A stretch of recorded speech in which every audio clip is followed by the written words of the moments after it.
Hello বন্ধুরা, welcome back to my channel texture and অ্যারোমাতে তোমাদের অনেক অনেক শুভেচ্ছা, ভালোবাসা, অভিনন্দন। আশা করি তোমরা সবাই ভালো আছো, আমিও খুব ভালো আছি। আজকে একটা দারুণ রেসিপি তোমাদের সঙ্গে শেয়ার করব। তো তোমরা অবশ্যই প্রথম থেকে শেষ পর্যন্ত দেখার চেষ্টা করো। আর ভালো লাগলে কি করবে, লাইক করবে, শেয়ার করবে, সাবস্ক্রাইব করবে, আর পাশে থাকা বেল আইকন বাটনে ক্লিক করে নিও, তাহলে আমার ভিডিও সবার প্রথম তোমাদের কাছে পৌঁছে যাবে। তো বাড়ির পুকুরে সাইডে প্রচুর গিমা হয়েছে, গিমা শাক। তো তোমরা দেখতেই পাচ্ছ প্রতিমা দিয়ে গিমা শাক তুলছে। তো গিমা শাক দিয়ে আমি কি রেসিপি দেখাবো তোমাদেরকে, বানাবো, তোমরা অবশ্যই দেখো। যারা গিমা শাক একদমই খেতে পছন্দ করো না, এই রেসিপিটা তারা খুবই খেতে ভালোবাসবে। তোমরা অবশ্যই একবার বাড়িতে বানাও। যারা খেতে চায় না তারাও খুবই খেয়ে নেবে আর খুবই পছন্দ করবে এই রেসিপিটা। অবশ্যই একবার বাড়িতে বানানোর চেষ্টা করো। তো দেখে নাও, এখানে গিমা শাকগুলো তুলে নিয়ে এসেছি, তোমাদের দেখিয়েও দিচ্ছি কেমন দেখতে হয়। তারপরে আমি সুন্দরভাবে কেটে নেব পরিষ্কার করে, ভালো করে বেছেও নেব, পোকা থাকে তো তার জন্য একটু বেছেও নেব, তারপরে পরিষ্কার করে বেছে কেটে নেব। মাগুলো হচ্ছে কেটে নিয়েছি, ধুয়ে রেখেছি পরিষ্কার করে, একদম ছোট ছোট করে কেটে রেখেছি। আমার গলার অবস্থা খুবই খারাপ, এখনও ছাড়ছে না। আর এখানে হচ্ছে পেঁয়াজ কেটে নিয়েছি একটু বড় সাইজে মোটা মোটা করে, আর লঙ্কা পরিমাণ মতন দিয়েছি, পেঁয়াজটাও পরিমাণ মতন দিয়েছি। তোমরা পেঁয়াজের পরিমাণ বেশি রাখবে, খুবই ভালো লাগবে। দেখো এখানে আমি দিয়ে দিয়েছি। এবার বেসনটা হচ্ছে পরিমাণ মতন দিয়ে দেব, অল্প অল্প করে বেসন দিয়ে মাখাবো। হলুদ 1 চামচ, সাদা জিরে ফোড়ন 1 চামচ, নুন স্বাদ অনুযায়ী, লঙ্কার গুঁড়ো 1 চামচ। এবার অল্প অল্প জল দিয়ে এটা ভালো করে মাখিয়ে নেব।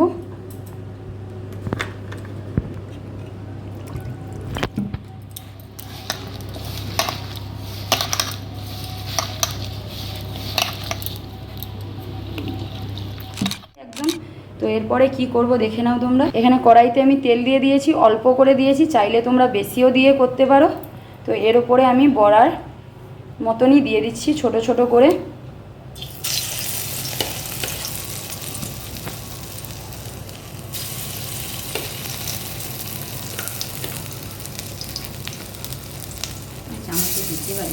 হাতে দাও।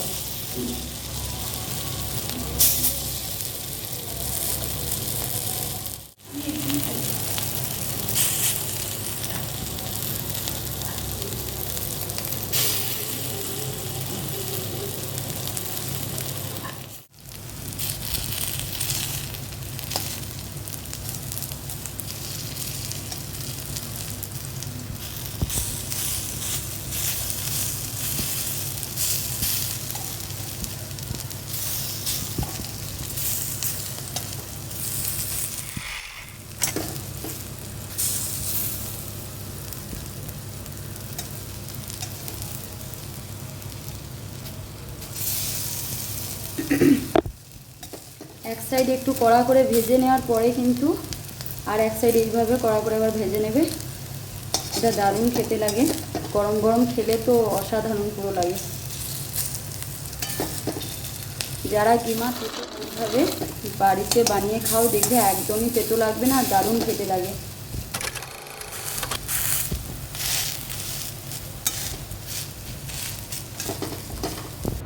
তো আমি হচ্ছে এই যে গার্নিশ করে দিয়েছি, তোমরা দেখতেই পাচ্ছ কেমন হয়েছে। গিমার বড়া ভাজা রেসিপি অসাধারণ খেতে, গরম গরম খেতে দারুণ লাগে। একটু ঠান্ডা হয়ে গেলে একটু তেতো লাগে, নয়তো একদম অসাধারণ খেতে। যারা একদম তেতো খাও না তারা এইভাবে বানিয়ে অবশ্যই একবার খাও, আশা করি খুবই ভালো লাগবে। আর তোমরা দেখতেই পাচ্ছ কত সুন্দর দেখতে এসছে, খেতেও খুবই টেস্টফুল,